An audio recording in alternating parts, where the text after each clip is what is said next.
With that bit of truth serum, as you like to call it, Cari, we welcome in the wonderful Sam J. Sam, thank you for joining Cari and I on Stick to Sports. Thank you, Sam J. Welcome, welcome. You can hear the crowd screaming your name. Thank you guys for having me. Yeah, we really appreciate it. Both of us have watched your Netflix special. It was really, really hilarious. But I love the part at the beginning of it where you sort of recognize what a big moment it was for you to have this special. Your career is on the rise. What does this feel like for you as somebody who really went through a lot to get to this point? Crazy. I think I'm feeling a little bit of like everything. Happy, excited, like tons of anxiety, just like all the things. I want to get your take on what's going on in America today. Racism, Donald Trump. Are you sad, or are you able to release a lot of this in your comedy? No, I'm for sure sad. I don't know if there's enough jokes to not be sad, you know? The jokes are temporary, but like the state of what is going on with Black people in America, at this point, it feels so permanent that I don't know how you couldn't be sad. Well, we won't make you sad the rest of this interview. In fact, we're gonna lighten the mood with a game called Is That Racist? One of the bits that you do in 3 in the morning is about Trump being the first nigga president. So, is it? Are we allowed to say that word? I think we are. I think we get a certain amount. I got excited. I was like, she just said it. Like, I'm like, are we? They bleep it. I mean, not. Culturally we're allowed, but are we allowed to say it She here? did say it on her special. She said that. But that was on Netflix. Yeah, well, okay. We'll let the FCC deal with it later. Okay. So you did call Trump that. Is it racist to call white people the N-word? Is that better? Yeah, clutch his pearls.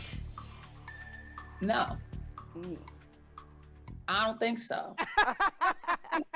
Like, I don't know. It's such a weird. We're in such a weird space with the word, right? I was just talking about this on stage last night because you see young kids, right? You see young white kids using the word to each other.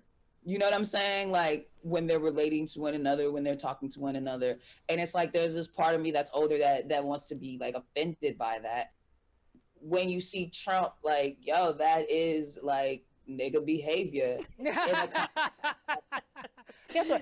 She better than me, because if I hear a little white kid saying that word, I go get the belt. You about to get spanked up in here. 5, 15, or 51. Listen. You gonna get these beats. You gonna get these beats. You like gonna get beat down. We are promoting violence in the moment. All right. But I've also been a kid, and I'm like, yeah, but you're a Black kid. If I hear you say it, I'm okay with that, Sam J. If I hear a white kid saying it, first of all, if I hear any white saying it, period, I'm not okay with it. And I know it is a word, and everything you just said was eloquent and logically makes sense. But there is so much pain for me associated with that word when I hear it from someone else who is not in our group that I'm gonna get the belt.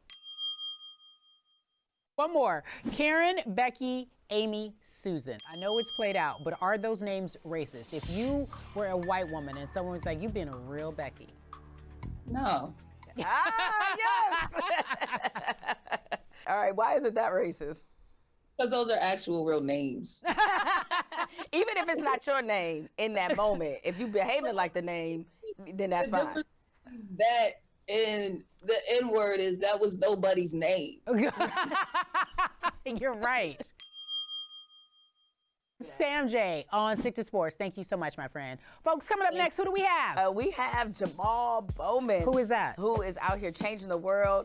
He's in the Bronx representing, we hope. Looks like he'll be representing that Won district. The primary. We're going to find out in November if he gets the 16th district. We will. Okay. But he's joining us next to discuss some politics. Wu-Tang Clan, I thought. Oh, I thought it was politics. Both? They go together.